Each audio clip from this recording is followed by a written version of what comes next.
আসসালামু আলাইকুম, ঈদ মুবারক। আজকে আমি কাচ্চি বিরিয়ানি বানাবো মাটন দিয়ে।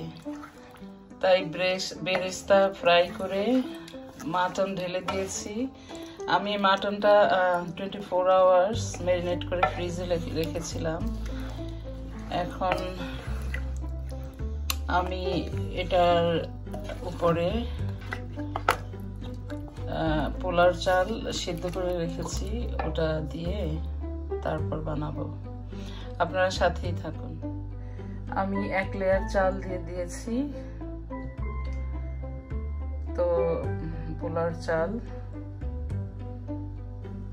তারপরে আমি আরেক লেয়ার চাল দিব।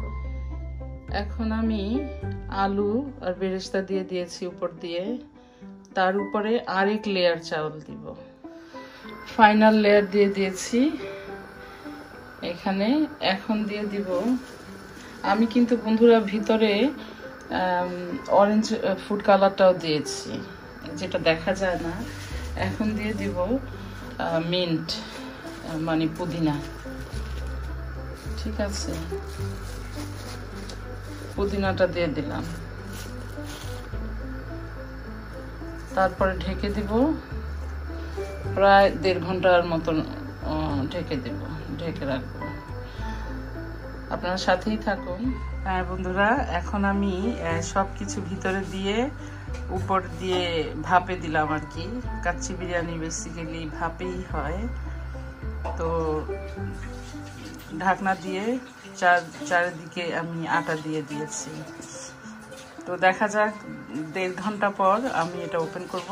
আপনারা সাথেই থাকুন। আমার কাচ্চি বিরিয়ানি দমে হয়ে গেছে। এখন আমি এটাকে এই আটাগুলি ছাড়িয়ে নেব।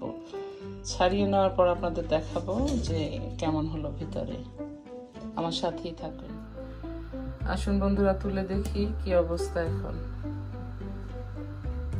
বিসমিল্লাহির রহমানির রহিম।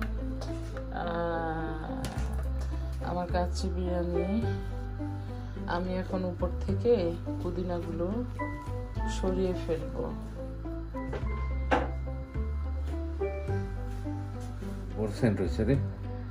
দেখুন বন্ধুরা, আমার বিরিয়ানি একদম রেডি।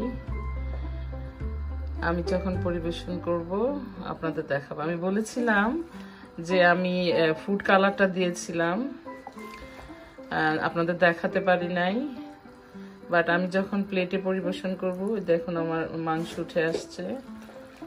এটা হচ্ছে রিয়েল কাচ্চি বিরিয়ানি, দম বিরিয়ানি। আমি যখন প্লেটে পরিবেশন করব আপনাদের দেখাবো। আমার সাথেই থাকুন। দেখুন আমার বিরিয়ানিটা একদম পূর্ণাঙ্গ রূপ নিয়েছে। আমি যখন খাবো আপনাদের সাথে শেয়ার করব।